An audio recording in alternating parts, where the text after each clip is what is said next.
The theory is that if we raise the retirement age, then Social Security will continue to be less insolvent than it already is.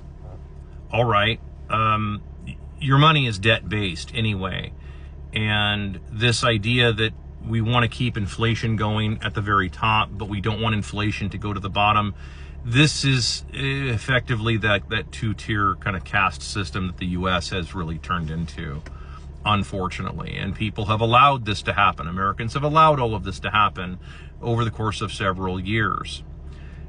Well, I don't know what to tell anybody that is hoping for retirement and then they just keep raising the age. I think that, and when I've talked about retirement here before in the past, retirement should be something, is actually more termed you being able to live life on your terms, as opposed to being, living on life on someone else's terms. This could be accomplished also at a very younger age by just not being enormous amounts of debt. This is tough to do, considering that your currency is debt-based.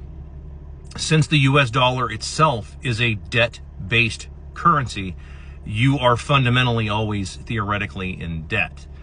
So, and this is of course why prices keep going up. It's because, well, the price goes up, so banks will lend more money, which creates more interest, which means prices have to go up. I mean, this is a vicious cycle, to the point where we get to now where, as in other videos I've pointed out, like that the asset prices, for example, and I use the example of office buildings, I use the example of single family houses, the asset prices are getting so far out of control that there's no real way for anybody to afford them any longer, because wages they cannot keep up with any of this any longer. Remember, the point of inflation, if you could keep up with inflation, there would be no point of having inflation. The point of inflation is that you are always in debt and owing and paying somebody else's debt off. The thing is they're running out of people to pay off all of these debts that these people have borrowed themselves into, just like we talked about in a previous video.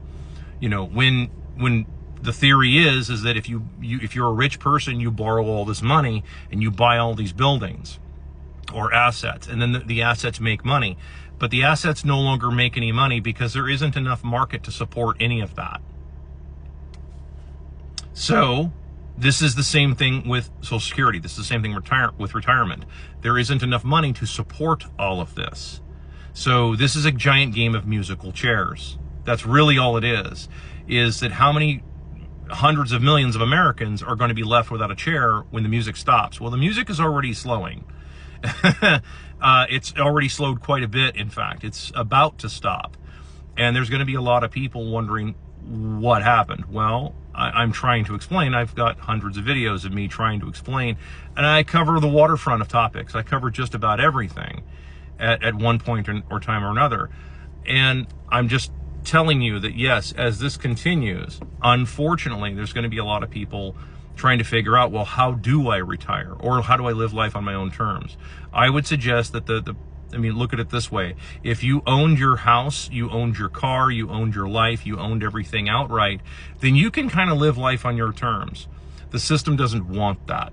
They want you always and forever in debt. They want you always and forever in debt, owing somebody something. That way you have to do something for somebody else at a lower price. If they have to pay you at market prices, virtually none of this stuff, none of these mega corporations, none of the government, nothing could survive unless you are owing money and you have to always sell yourself cheaper. Does that make sense?